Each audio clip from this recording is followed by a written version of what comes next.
नमस्कार भक्तों, जय माता दी। तो आज मैं आप लोग के साथ शेयर करने वाला हूँ माता कालरात्रि की पूजा विधि, प्रिय रंग, प्रिय भोग, स्तुति मंत्र और कथा के बारे में। तो माता की पहले पूजा विधि हम बात करते हैं। तो माता की जो पूजा विधि है वो हम जानने से पहले हम माता की जो है रूप जान लेते हैं। तो माता का रूप बहुत ही भयंकर है और दुष्टों के लिए संहारनीय है और भक्तों के लिए अभय वरदानीय है। और इनकी केश खुली हुई है, इनके आँखों से लाल रोशनी के जैसा एक तेज निकलता है। इनके मांग में सिंदूर भरी है और माता की 4 भुजाएं हैं, जिनमें इन्होंने एक हाथ में वर मुद्रा धारण की हुई है और एक हाथ को रक्षा के लिए भक्तों के लिए रखी है। और एक हाथ में इनकी वज्र है, एक हाथ में इनकी खड्ग है और माता का वाहन गर्दभ है। और जान लेते हैं इनकी पूजा विधि के बारे में। और पूजा विधि इनकी ऐसे है कि सबसे पहले आपको ब्रह्म मुहूर्त, नहीं तो आप कोई भी मुहूर्त में उठकर इनकी सुबह को स्मरण कीजिए। माता के स्मरण के बाद स्नानोपरांत से निवृत्त होकर आप स्वच्छ वस्त्र धारण कीजिए। आप इस दिन डार्क कलर का कोई भी कपड़ा आप यूज़ कर सकते हैं, सिवाय काला और बिना काला धब्बे वाला। और इस दिन माता को आप गुड़ का भोग अर्पित करें। माता का प्रिय भोग है गुड़ का भोग और इनका प्रिय रंग है नीला। तो आप नीले कलर का वस्त्र ज़रूर धारण करें। और फिर माता को जो है आप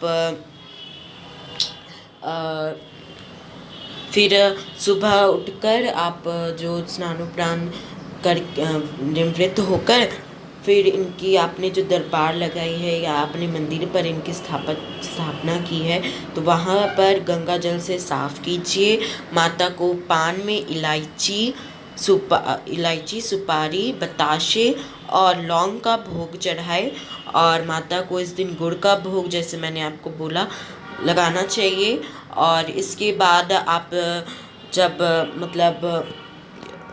जब गुड़ का भोग आप चढ़ा देंगे माता को, तब आप इस भोग को किसको दान भी कर सकते हैं।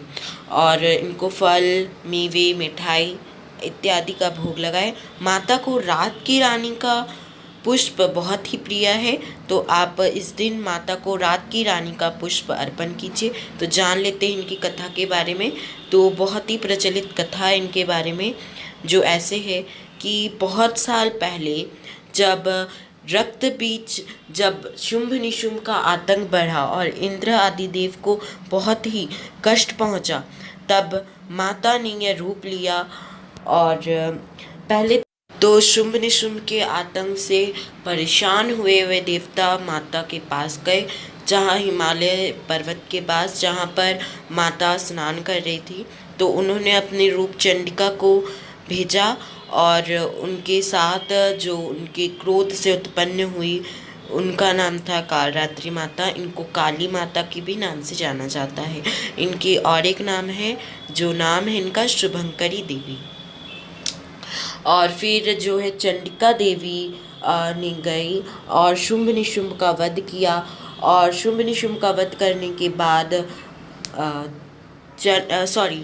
शुंभ निशुंभ नहीं था, ये मतलब चंडमुंड था।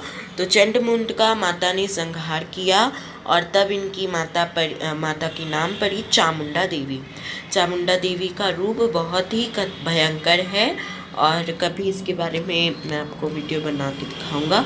तो फिर रक्त बीज आया। तो रक्त बीज जो माता उनका जो एक खून था, धरती पर गिरने से 100 रक्त बीज उत्पन्न हो जाते थे। तो चंडिका देवी ने त्रिशूल से उसको मारा और माता ने अपने मुंह पर उसको खाकर, उनका भक्षण करके उनका संहार किया। तो और ऐसे ही गुस्सा हुई वही माता, इनको कालरात्रि माता का रूप दिया गया। तो यही थी माता की कथा। और एक्सट्रीमली आई एम सॉरी कि शुंभ निशुंभ के चंडमुंड की जगह मैंने शुंभ निशुंभ का नाम दे दिया। और माता का स्तुति मंत्र है, मेरी साथ बोलिएगा, ओम देवी कालरात्रे नमः। अब जान लेते हैं प्रार्थना मंत्र के बारे में। एक वेणी जपा कर्पूरा नग्नाखरा स्थिता लंबोष्ठति कर्णिका कर्णकी तिलाभ्यक्त वाम पादोल्लसलोह लता कंठ भूषणा वर्धन मूर्धध्वजा कृष्णा कालरात्रि भयंकरी। यही था आज का वीडियो और आपको नवरात्रि के 7वें दिन की हार्दिक शुभकामनाएं। जय माता दी।